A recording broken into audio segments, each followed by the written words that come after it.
तेरी बदौलत है कि क्या कहूँ जब से मिला है दामने शाह जी मियाँ, क्या कहूँ जब से मिला है दामने शाह जी मियाँ, राहते दिल बन गया है मिन खशियतिल्लाह सुभान अल्लाह। व तिलकल अम्सालु नज़रिबुहा लिन्नासि लअल्लहुम यतफक्करून।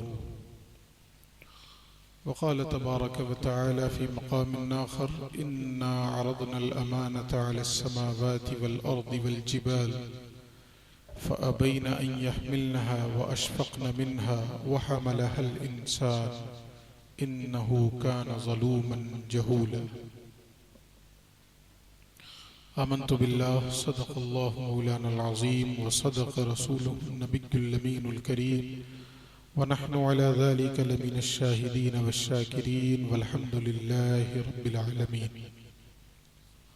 सुभान अल्लाह सुभान अल्लाह। बेपनाह खुलूस मोहब्बत, अक़ीदत व एहतराम और हुज़ूरी क़ल्ब के साथ बारगाह रिसालत मआब सल्लल्लाहु अलैहि वालिहि वसल्लम में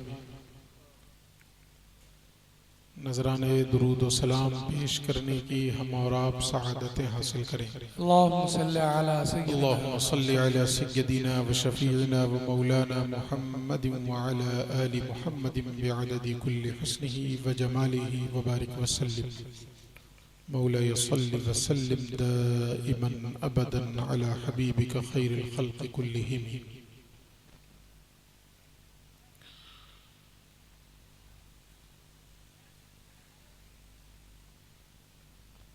स्टेज को रौनक बख्श रहे मशाइख़ सिलसिला शेरिया, जुमला मुंतज़मीन इदारा,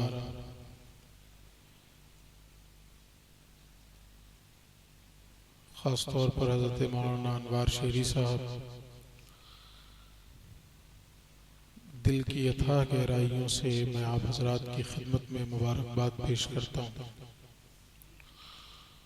इसके साथ साथ ये दुआ भी करता हूँ कि अल्लाह रब्बुल इज़्ज़त इस इदारे पे हुज़ूर शाह जी मियाँ अलैहि रहमत व रिज़वान का खुसूसी फ़ज़ल नाज़िल फरमाए, आमीन। और इस इदारे के फ़यूज़ व बरक़ात को अल्लाह रब्बुल इज़्ज़त मज़ीद आम व ताम फरमाए।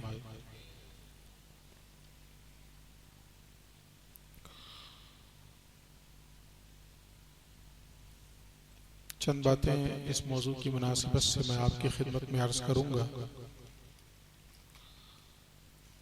बहुत सी हदीसें तो शहजादे ने सुना दी, क्या बात है, वाह। जिन्हें मैंने सोचा था कि आपके सामने रखूंगा, मगर वो बाजी मार ले गए।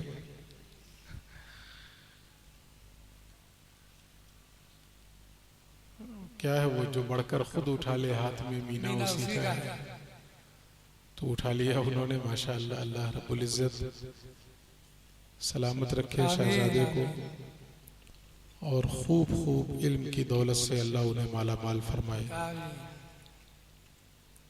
वो कहते हैं ना कि बापत पूत पर आपत घोड़ा, कुछ नहीं तो थोड़ा ही थोड़ा, तो वो तो असर होना ही है ना खानवादे का और मशाइख का और बुजुर्गों का।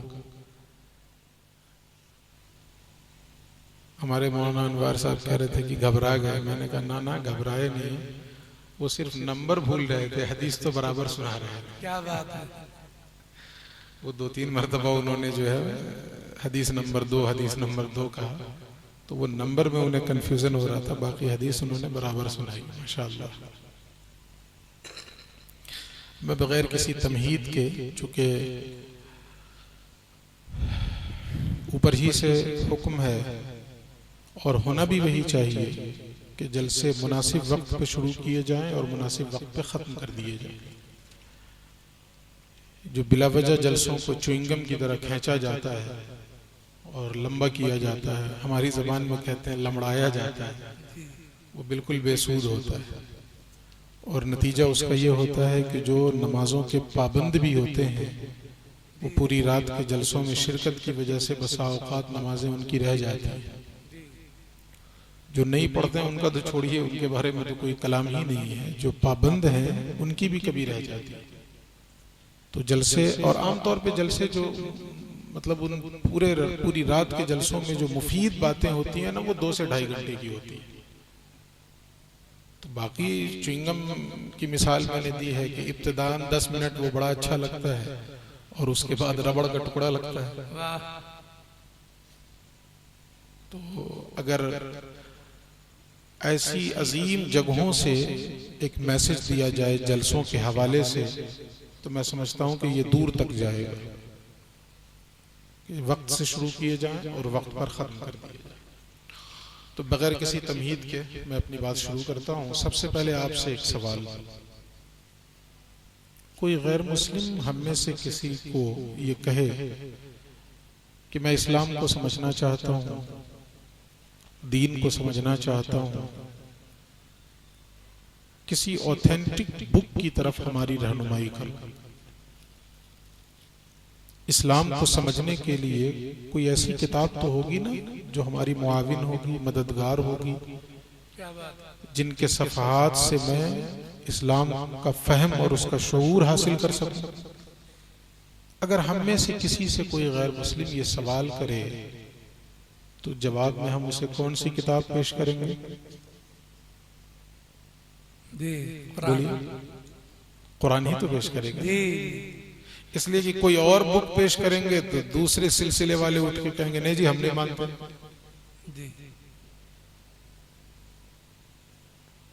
कोई दूसरे मकतब फिक्र वाला खड़ा हो जाएगा कि हम नहीं मानते, इसी किताब पे तो फतवा है। लेकिन कुरान मुकद्दस ऐसी किताब है कि जिसका हर कलमा गो मुअतरिफ भी है और दिलो जान से उसे तस्लीम भी करता है। तो कोई भी शख्स अगर हमसे ये सवाल करे कि मैं इस्लाम को समझना चाहता हूं, तो हम किस किताब की रहनुमाई करेंगे? कुरान मुकद्दस की। गोया हम उसे ये पैगाम दे रहे होते हैं कि भाइयों, इस्लाम को समझना है तो कुरान से समझो। यही तो गोया मैसेज दे रहा है ना, जब ही तो हमने कुरान दिया उसे, क्योंकि उसका सवाल ही ये था कि मैं इस्लाम समझना चाहता हूं, तो हमने उसके जवाब में उसे कुरान पेश किया। अब हम अपना मुहासिबा करें पूरी दयानतदारी से कि हम में से कितने लोगों ने इस्लाम को कुरान से समझा है।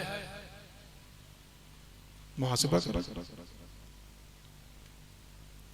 ये जो फितने हैं ना मुआशरे में,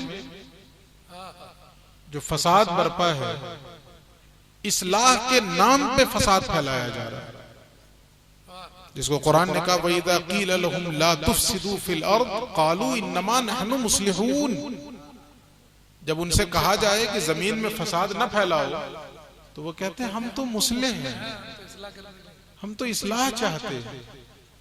कुरान कहता अला इन्नहुम हुमुल मुफ़सिदून वलाकिन ला यशऊरून। खबरदार, समझ लो कि हकीकत में वही अव्वल दर्जे के फसादी। तो जो आज दीन का नाम लेकर फसाद बरपा है मुआशरे में, दीन का नाम लेकर, अल्लामा जमील मजहरी का एक शेर मुझे यहाँ याद आया, बड़ा दर्दनाक शेर है। जमील मजहरी कहते हैं किसे खबर थी कि लेकर चराग मुस्तफवी, किसे खबर थी कि लेकर चराग मुस्तफवी जहां में आग लगाती फिरेगी बूलहबी, जहां में आग लगाती फिरेगी बूलहबी।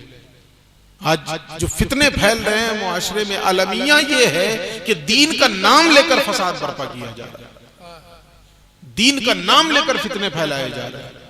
तो मेरे भाई, जहां दीन होगा वहां फसाद हो ही नहीं सकता है, वहां तो सुलह ही सुलह होगा, फसाद कहां होगा?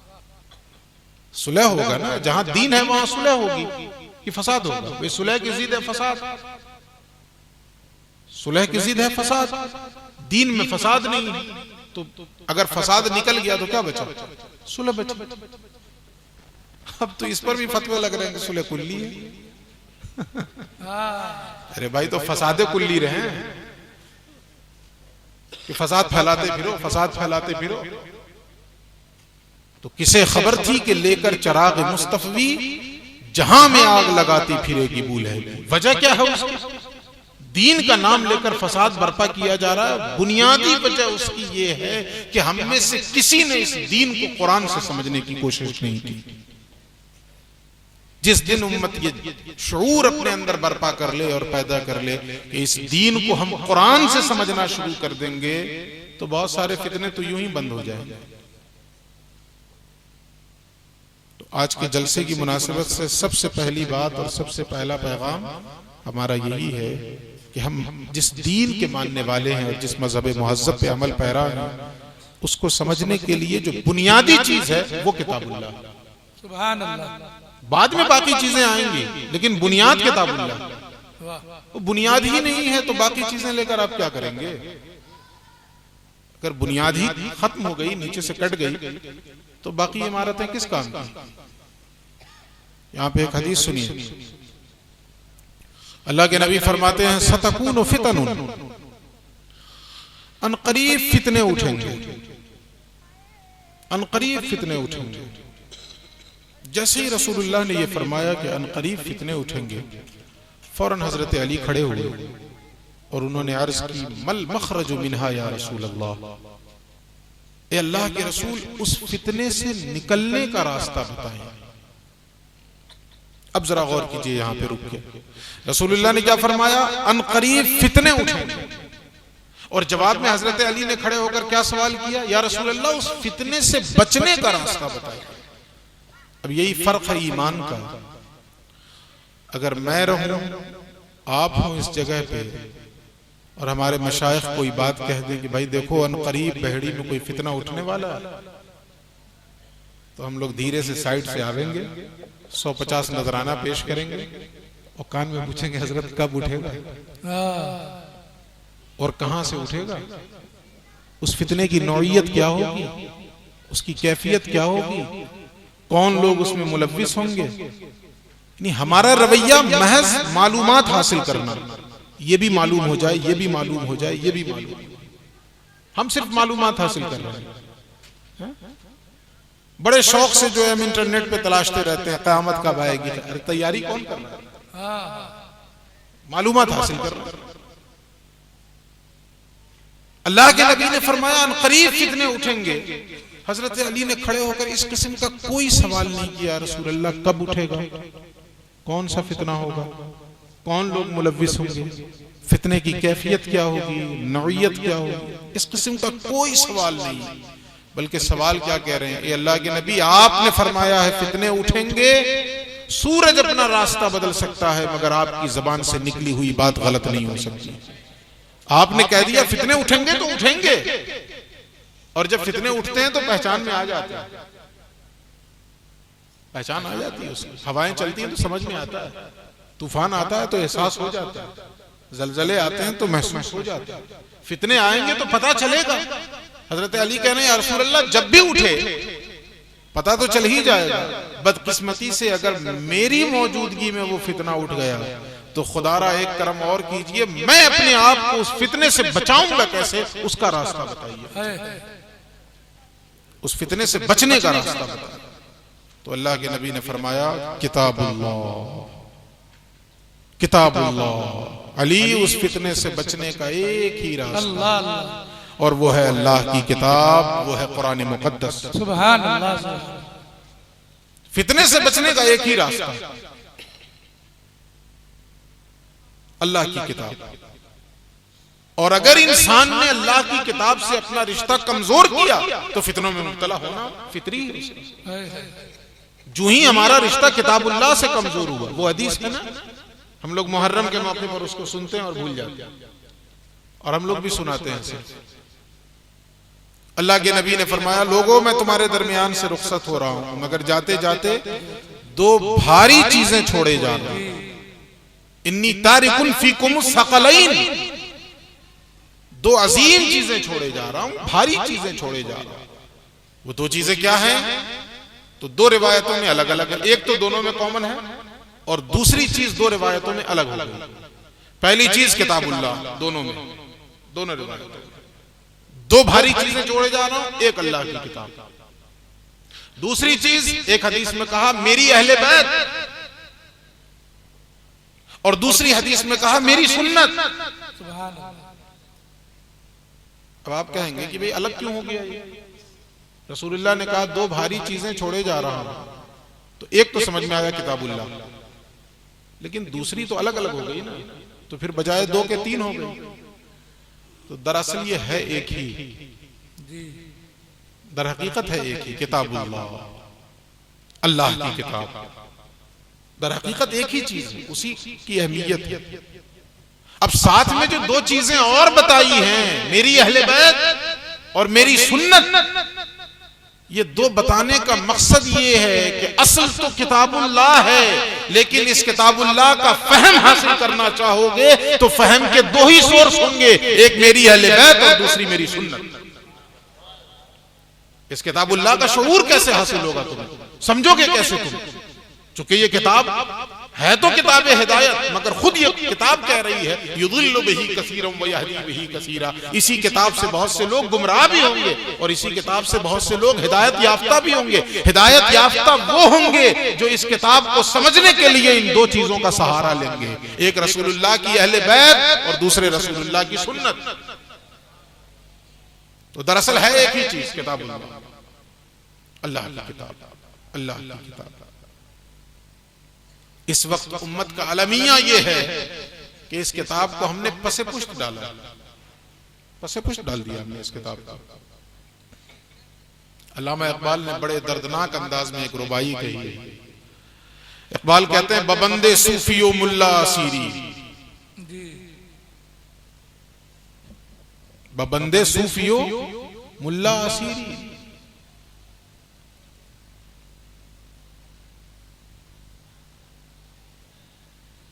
दूसरा मिसरा ही भूल गया।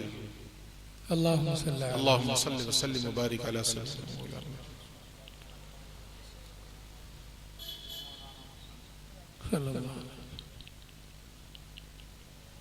बबंदे सूफियो मुल्ला असीरी, हयात अज हिकमते आयत नगीरी,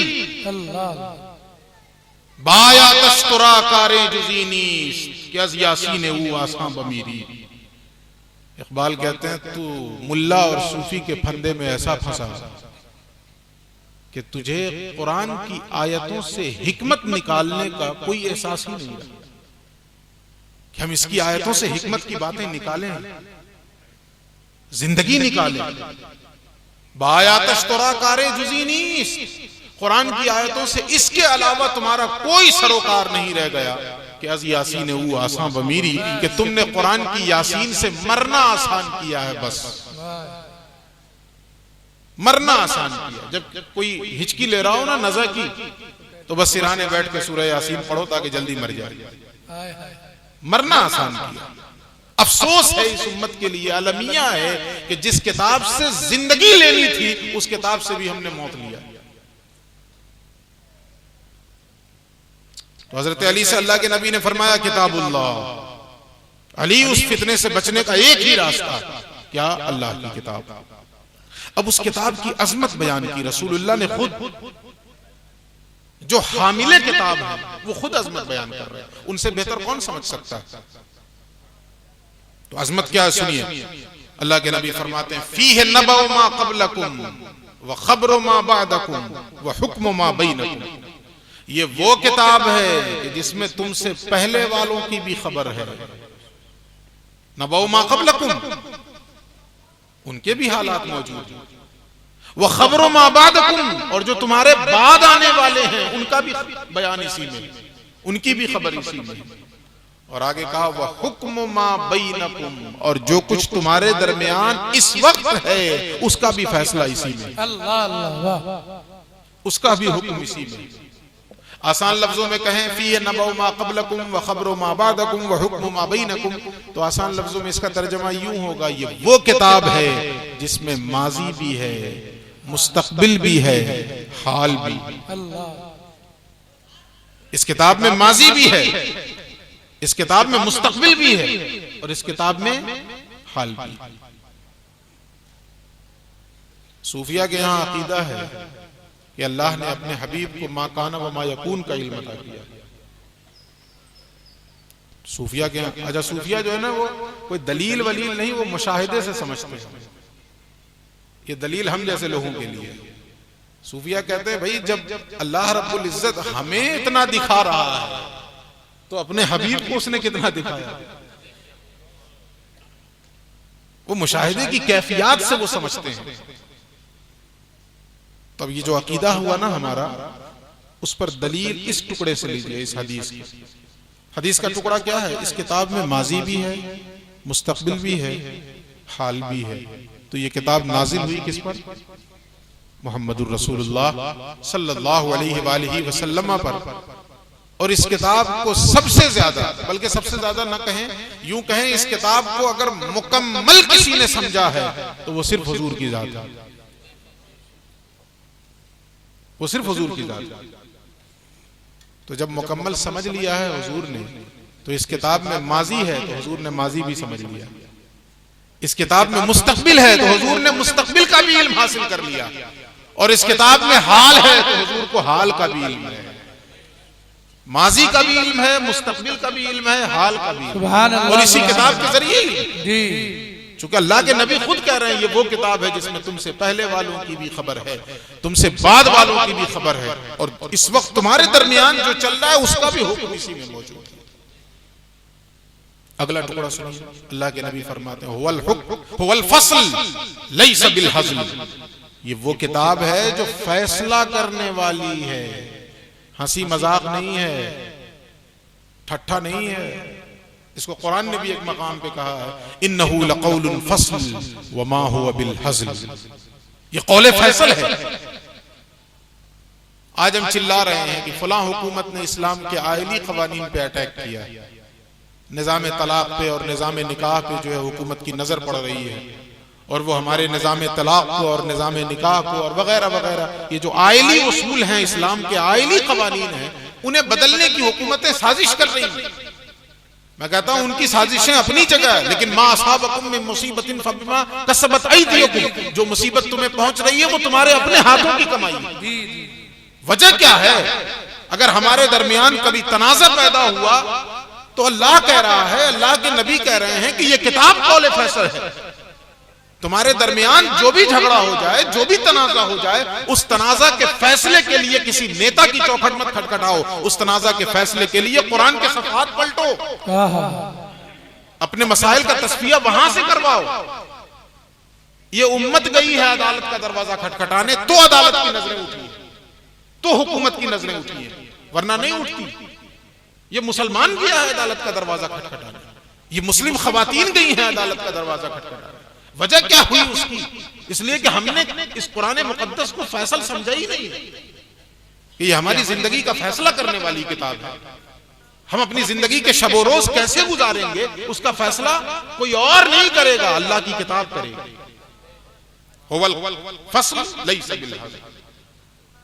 अब अगला टुकड़ा सुनिए, बहुत दर्दनाक, बहुत दर्दनाक, रोंगटे खड़े हो जाने चाहिए, कदमों से जमीन निकल जानी चाहिए।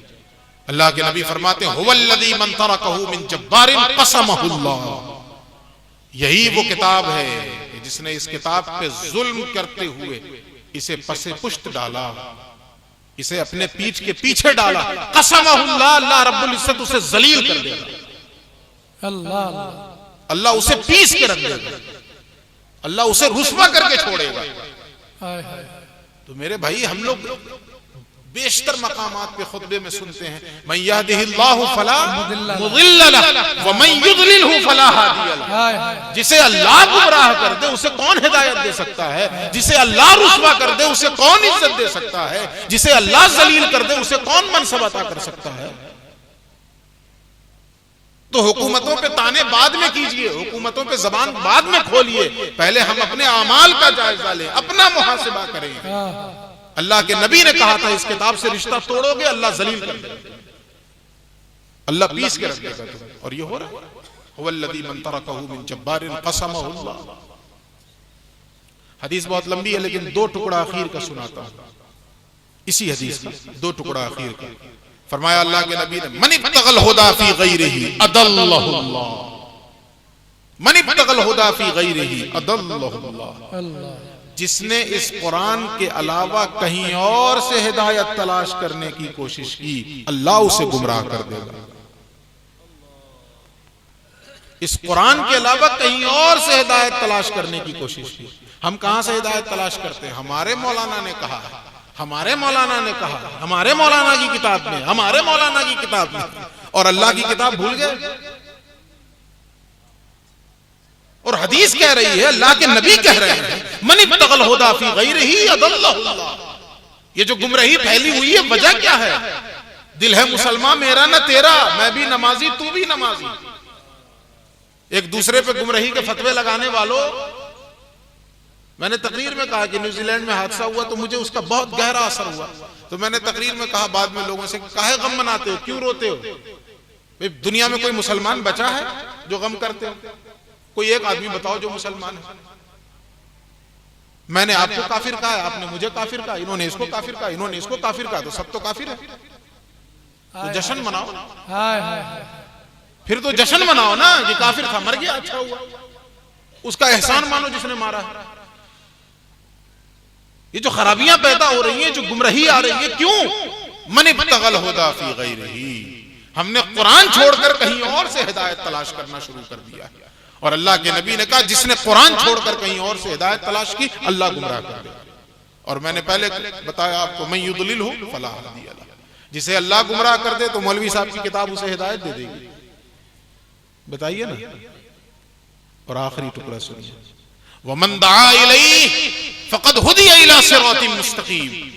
और जिसने इस कुरान की तरफ लोगों को बुलाया, वमन दआ इलैहि, जिसने इस कुरान की तरफ लोगों को दावत दी, आवाज दी, बुलाया, पुकारा, उसकी दावत पे कोई आवे या ना आवे,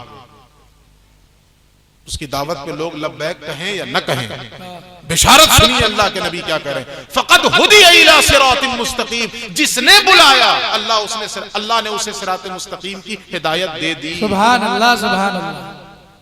हुदिया इला सिरातिन मुस्तक़ीम, उसकी हिदायत कर दी गई। उसकी दावत पे कोई आए या ना आए, उससे गरज नहीं है। अल्लाह ये नहीं देखेगा कि कुरान की दावत इसने दी थी तो 200 मजमा आया था या नहीं आया था, 1000-2000 लोग इकट्ठे हुए थे कि नहीं, कोई इकट्ठा नहीं हुआ, उससे गरज नहीं है। जिसने कुरान की दावत दी, हुदिया इला सिरातिन मुस्तक़ीम, सिरात मुस्तक़ीम की तरफ उसकी हिदायत कर दी गई। पूछिए ना मुफ्ती फहीम साहब से, हुदिया इला सिरातिन मुस्तक़ीम का माना क्या होगा? सिरात मुस्तक़ीम की तरफ हिदायत कर दी गई उसकी। वाह, हाँ, वो महदी हो गए। सुभान अल्लाह। लफ्जी माना में कहा जाए तो वो महदी हो गए। हाँ हाँ, हिदायत देने वाला जी, उसकी हिदायत हो गई। वाह। ये हदीस मैंने आपके सामने रखी इस कुरान हकीम की अजमत के हवाले से और उसकी अहमियत के हवाले से। आज अलमिया ये है कि हम सब कुछ बन रहे हैं। हमें अंग्रेजी ऐसे फर्राटे से हम बोलते हैं कि डोनाल्ड ट्रंप शर्मा जाए, और इस पे हम फख्र से अपना सीना जो है वो मोदी से बड़ा कर लेते हैं। उस कमबख्ते का तो छप्पी नहीं था, हम तो उससे भी बड़ा कर लेते हैं।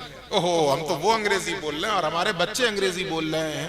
कभी आंसू बहाओ कि जो बच्चा अंग्रेजी फर्राटे से बोल रहा है उसे कुरान देखकर पढ़ने नहीं आता,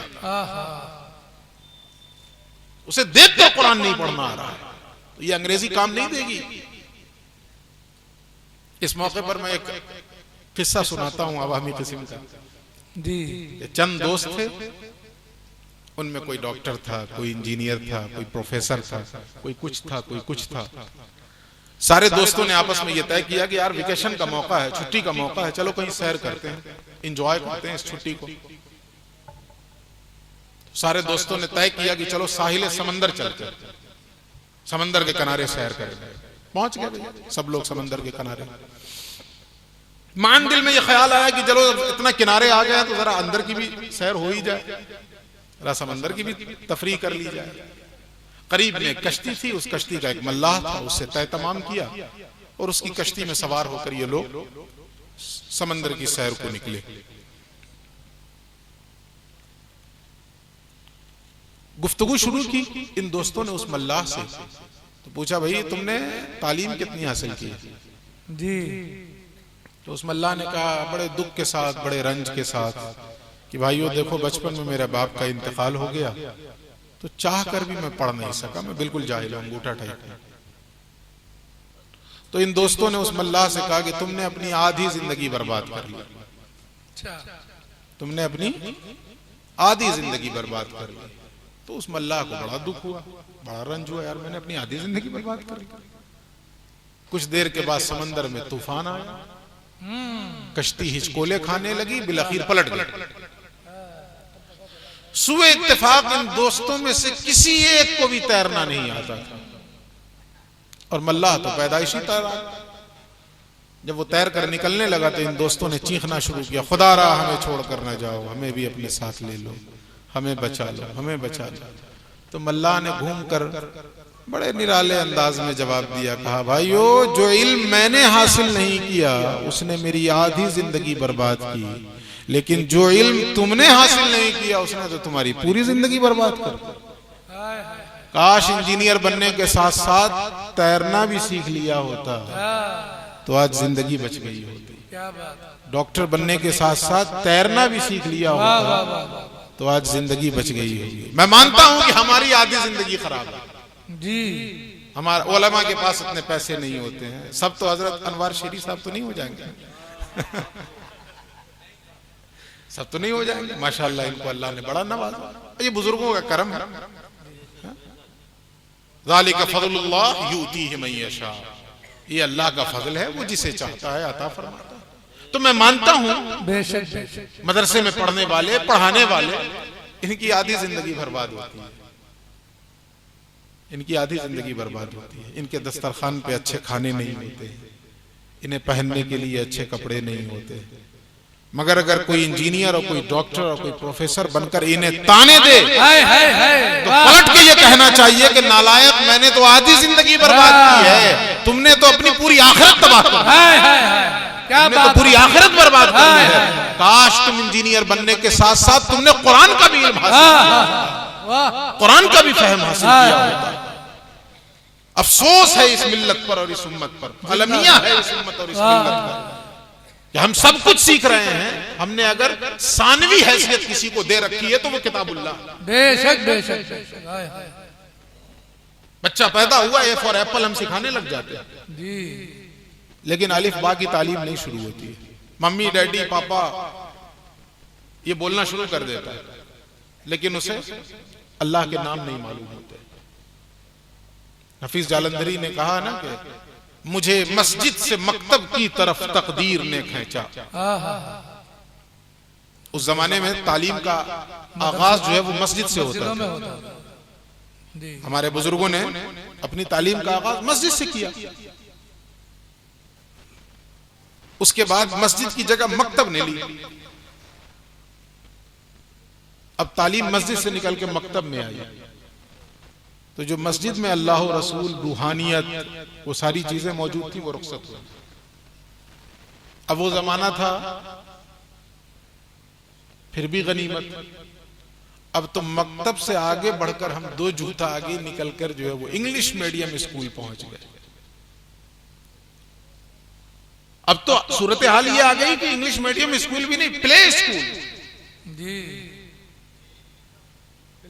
जो वेल क्वालिफाइड लोग हैं, जो मॉडर्न एजुकेटेड लोग हैं, वो बच्चा पैदा करना जानते हैं, उनकी तरबियत और उनकी परवरिश का उन्हें सलीका नहीं है, वो दूसरों को देते हैं, वो प्ले स्कूल में भेजते हैं। वो क्रिश्चियन का स्कूल है, प्ले स्कूल। जाहिर है कि उस बच्चे की परवरिश, पहली गोद माँ की होनी चाहिए, पहली दरसगाह माँ की गोद होनी चाहिए, तो पहली दरसगाह क्रिश्चियन आया के अंडर में वो बच्चा जिंदगी गुजार रहा है। तो वहां से निकल के आएगा तो जॉनी जॉनी यस पापा ही बोलेगा ना, ला इलाहा इल्लल्लाह मुहम्मदुर रसूलुल्लाह की तवक्को ही क्यों रखना। इसी को हफीज जालंधरी ने कहा कि मुझे मस्जिद से मकतब की तरफ तकदीर ने खींचा, तनाज़ो लिल बका की आहिनी जंजीर ने खींचा। ये तनाज़ो लिल बका, स्ट्रगल फॉर एग्जिस्टेंस, एक दूसरे से आगे बढ़ने की होड़, इस होड़ ने मुझे गारत किया है, इस होड़ ने मुझे बर्बाद किया। भाई अल्लाह ने सबके लिए सबका हिस्सा रखा है, हम अपने हिस्से की फिक्र करें ना। हम ये क्यों फिक्र करते हैं जी इससे भी आगे निकलना है और इससे भी आगे निकलना है। हाँ, दीन में ये फिक्र होनी चाहिए कि इससे भी आगे निकलना और इससे भी आगे, मगर दीन में तो फिक्र ना रही। दीन में फिक्र हो तो अच्छी चीज है ना।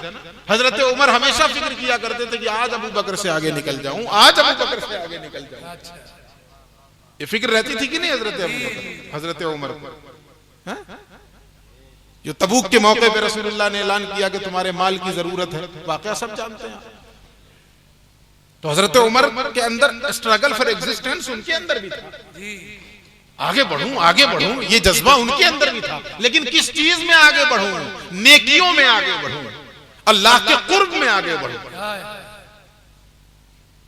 मुझे वाकया वो नहीं सुनाना है, दूसरी तरफ चला जाऊं। आज हमारे अंदर जज्बा क्या हो गया? तनाज़ो लिल बका की आहिनी जंजीर ने खींचा। वो लोहे की जंजीर ने हमें ऐसा जकड़ा है कि हम अल्लाह और रसूली को भूल बैठे। हमारे बचपन में हमने देखा, आपने हमसे ज्यादा देखा होगा जी, आपने हमसे ज्यादा। चूंकि देखिए जैसे जैसे रसूलुल्लाह के जमाने से जमाना दूर होता जाएगा, फितने और बढ़ते चले जाएंगे। मुझे एक साहब की बड़ी अच्छी एक बात लगती है, वो अक्सर व बेशतर कहा करते हैं कि अपने से बड़े की ताजीम अगर कोई और सोच न भी हो, कोई और रीजन न भी हो, कोई और सबब न भी हो, तो महज इसलिए करो कि वो हमसे रसूलुल्लाह के जमाने से ज्यादा करीब है। वाह वाह वाह, क्या बात है, वाह। अगर वो मुझसे 1 घंटे का भी बड़ा है तो वो रसूलुल्लाह के जमाने से 1 घंटा ज्यादा करीब है, लिहाजा वो हमारे लिए हमारी जानिब से ताजीम का हकदार है। क्या बात है, वाह।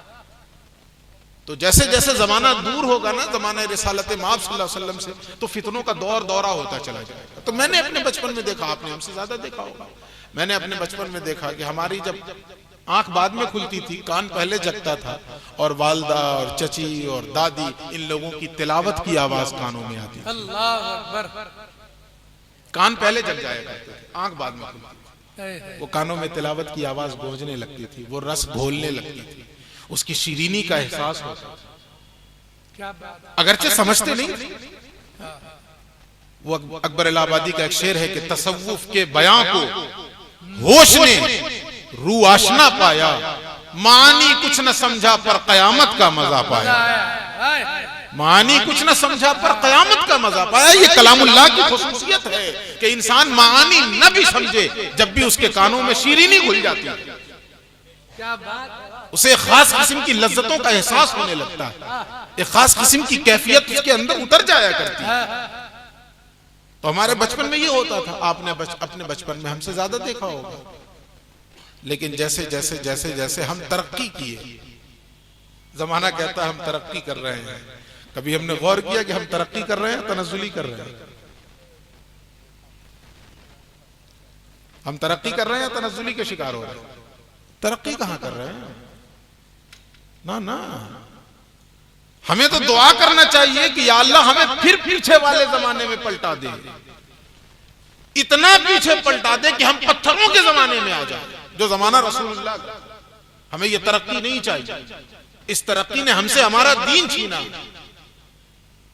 इस तरक्की ने हमसे हमारी रूहानियत छीनी। इकबाल ने दुआ की थी ना, शराबे कोहन फिर पिला साफिया। इकबाल ने दुआ की, शराबे कोहन फिर पिला साफिया, वही जाम गर्दिश में ला साफिया। मुझे ये जाम नहीं चाहिए, वही जाम गर्दिश में ला साफिया। आज क्या हो गया? इस कुरान से कैसी बेरगबती हुई है। इन्ना लिल्लाहि व इन्ना इलैहि राजिऊन। अल्फाज नहीं है उम्मत की बेरगबती, मैं तो कहता हूं बगावत है ये उम्मत की, ये बगावत है अल्लाह से कि हमने अल्लाह के कलाम को किस दर्जे में उतार दिया। अलमिया। अगर ये पूछा जाए, मैं तो कभी हाथ उठाने के लिए कभी नहीं कहता हूं, वजह उसकी है कि हाथ उठाने के लिए कहा जाए तो खुद अपना सर जो है वो शर्म से झुक जाए। लेकिन अगर कहा जाए कि भाई कितने लोग हैं जो कुरान पढ़ना जानते हैं, तो 50% बाहर हो जाएगा। जो न्यू जनरेशन है वो तो 80%, यही बात। जो ओल्ड जनरेशन है, पुरानी जनरेशन है, उसमें 80% लोग पढ़ना जानते थे, 20% नहीं जानते थे। अब बिल्कुल उसके बरक्स हो गया मामला, 20% ही जानते हैं, बाकी 80% तो 0 बटा सन्नाटा। तो अगर ये कह दिया जाए ना ओवरऑल मिला करके कि भाई कितने लोग पढ़ना जानते हैं, तो 50% बाहर। अच्छा, अगला सवाल मेरा ये होगा कि जो बाकी 50% वो हैं जो पढ़ना जानते हैं, तो पढ़ते कितना? तो 40% फिर बाहर। ये जानते तो हैं मगर पढ़ते नहीं। अच्छा, जो बाकी 10% बचे जो कहेंगे जी हम पढ़ना जानते भी हैं और पढ़ते भी हैं, तो फिर मेरा अगला सवाल ये होगा कि समझते कितना है?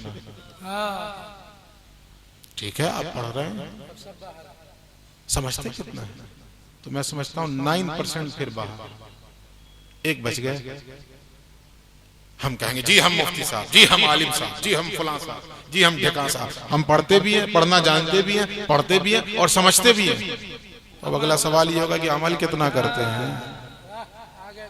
तो हम हुए कि तुम हुए कि मीर हुए, सब उसी जुल्फ के असीर हुए, सब निकल जाएंगे इस चोर दरवाजे से, हम सब बाहर।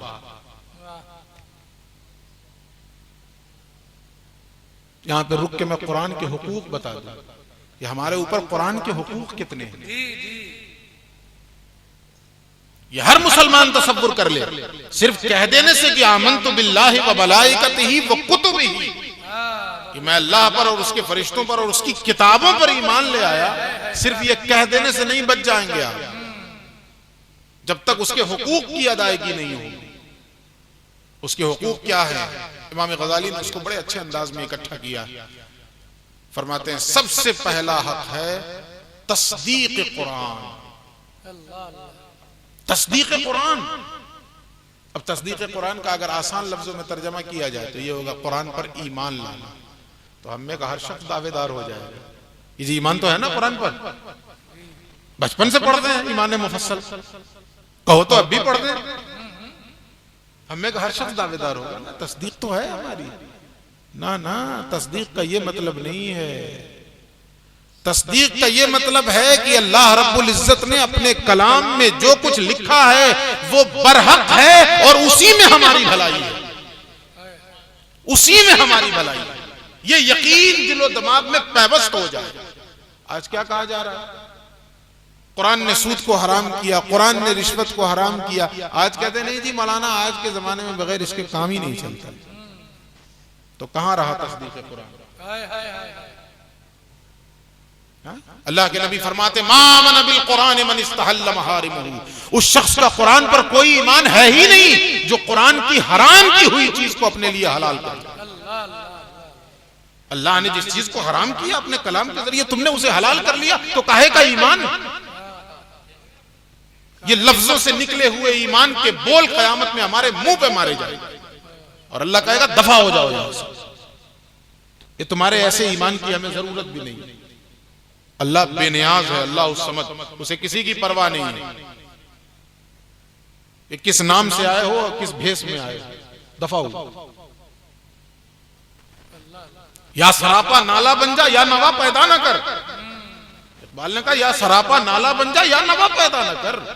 ईमान अगर लाए हो तो फिर इसके हर्फ के ताल्लुक से ये यकीन, इसी में हमारी कामयाबी है और यही हमारी जिंदगी के लिए मिसाले राह है। चाहे जमाना जितना बदल जाए, अपना जहां खुदा बनाते हैं अहले दिल,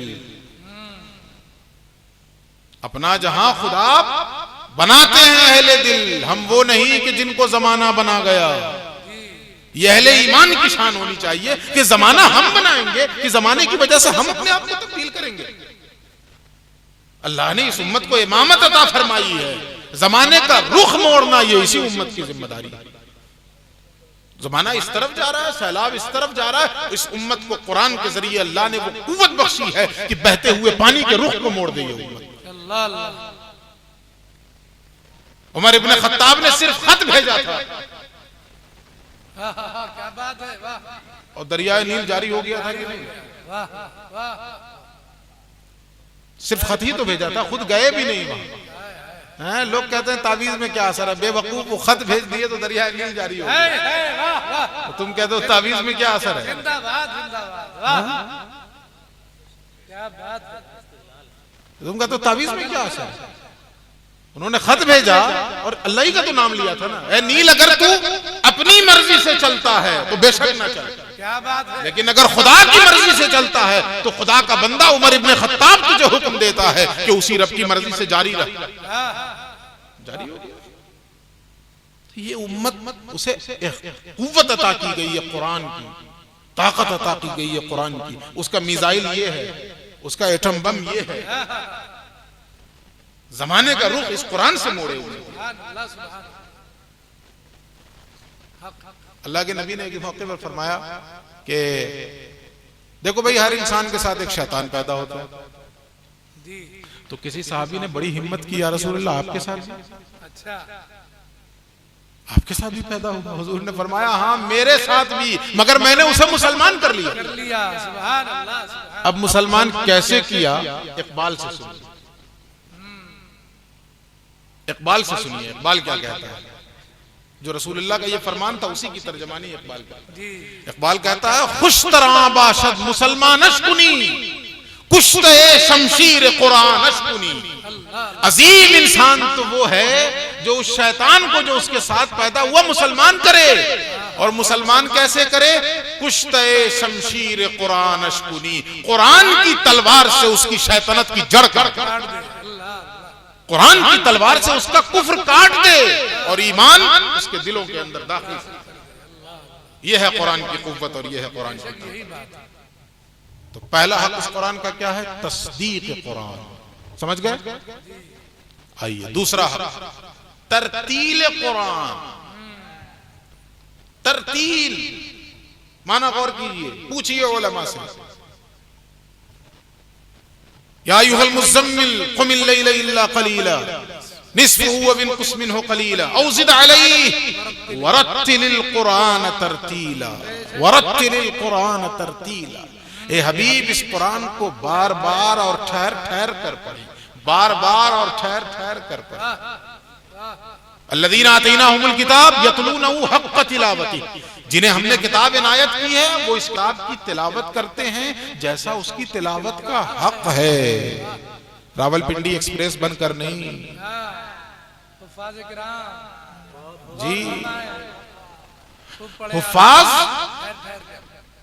ठहर कर पढ़ें। और ये उम्मत, सुरैया ने जमीन पर आसमां से हमको दे मारा, सुरैया ने जमीन पे आसमां से हमको दे मारा। हमारी फिक्र क्या हो गई? हमें यह सोच न रही कि भाई अच्छा पढ़ने वाला हाफिज लाओ तरावी के लिए।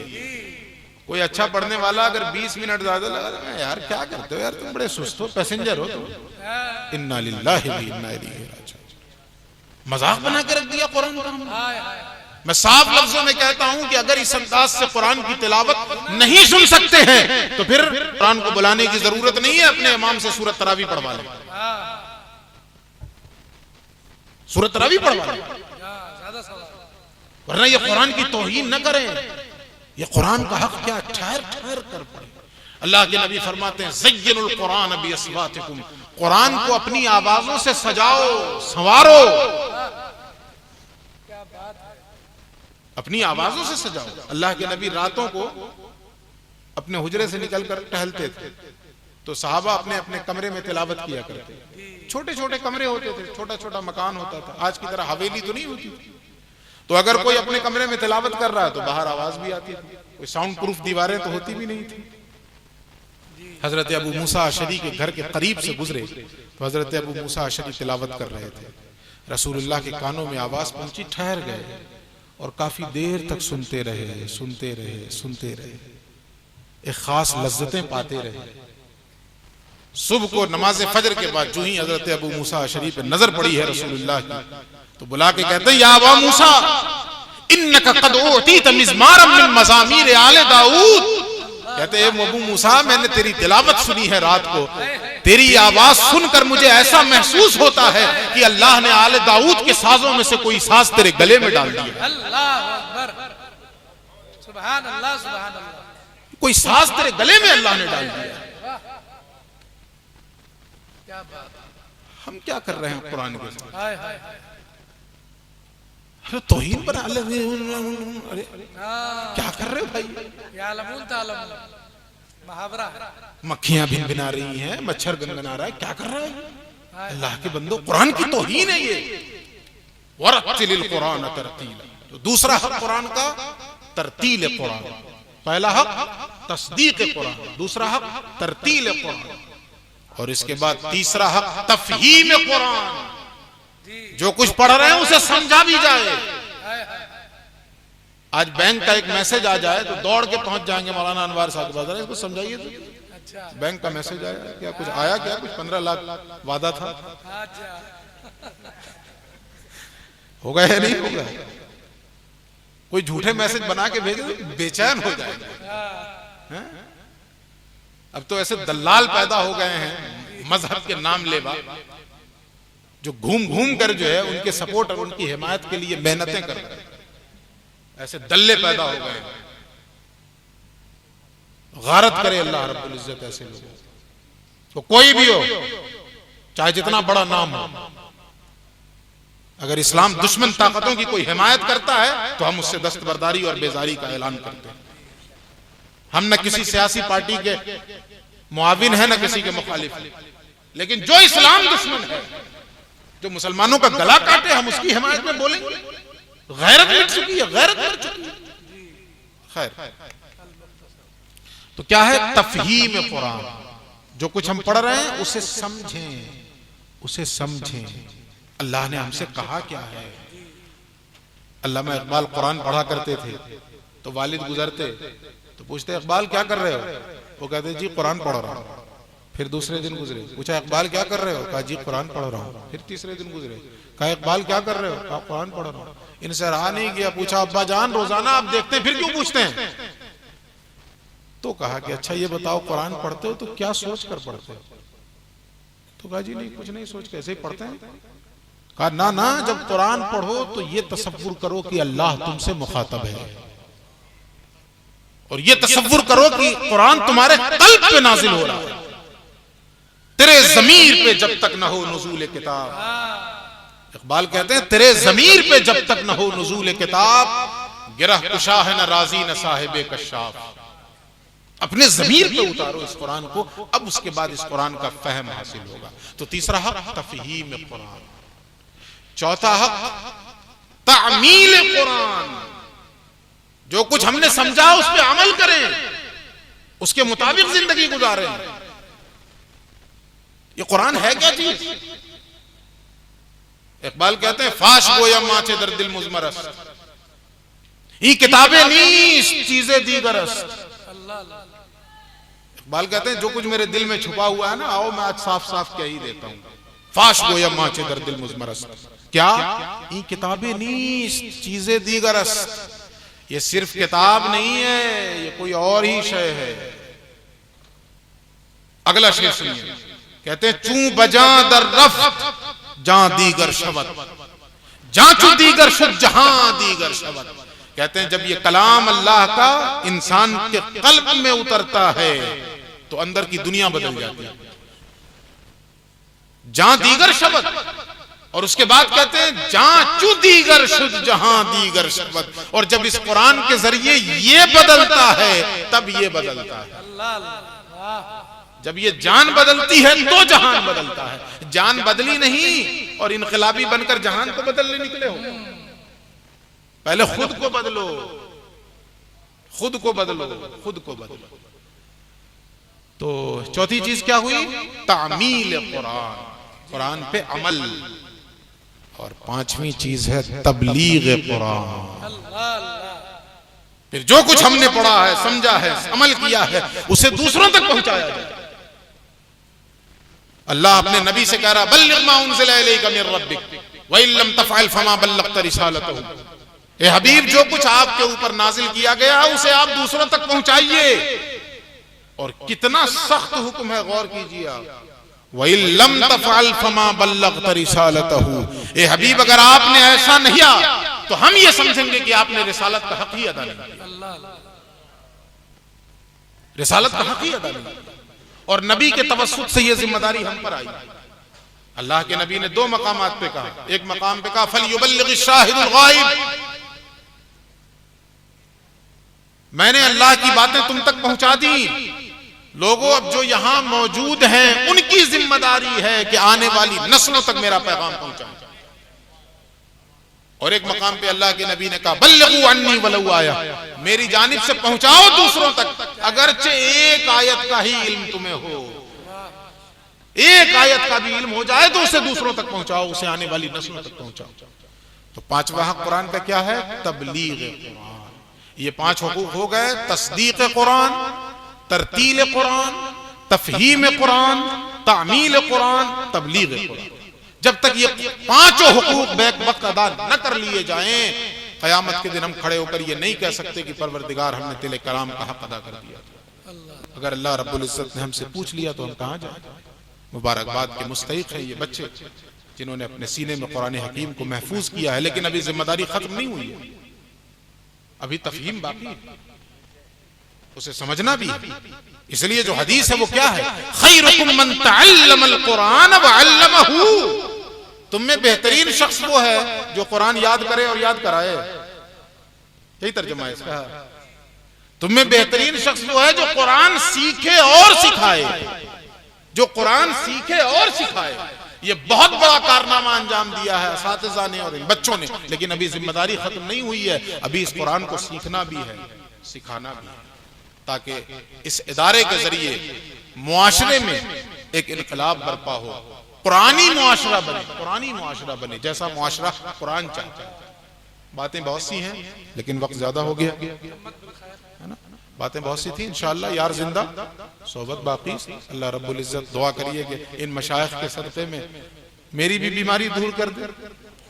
पैरों के दर्द से मैं बेचैन रहता हूँ, पैरों की तकलीफ से शदीद दर्द रहता है। डॉक्टरों ने तो हाथ उठा लिया, लेकिन खैर आप हजरात दुआ फरमाएं इन मशाइख के सदक़े, इन बुजुर्गों के सदक़े अल्लाह इस मरज़ से शिफा अता फरमा दे। दौरान गुफ्तगू अगर कुछ अच्छी बात हुई तो वो महज अल्लाह और उसके रसूल का फजल, उसकी अता। जो कमियां कोताहियां हुई वो मेरी जानिब से, मैं उन कमियों और कोताहियों के लिए एलानिया तौबा करता हूँ। अस्तग़फिरुल्लाह रब्बी मिन कुल्लि ज़ंबिन व अतूबु इलैहि व आखिरु दावाना अनिल हम्दुलिल्लाहि रब्बिल आलमीन। अस्सलामु अलैकुम व रहमतुल्लाहि व बरकातुहू।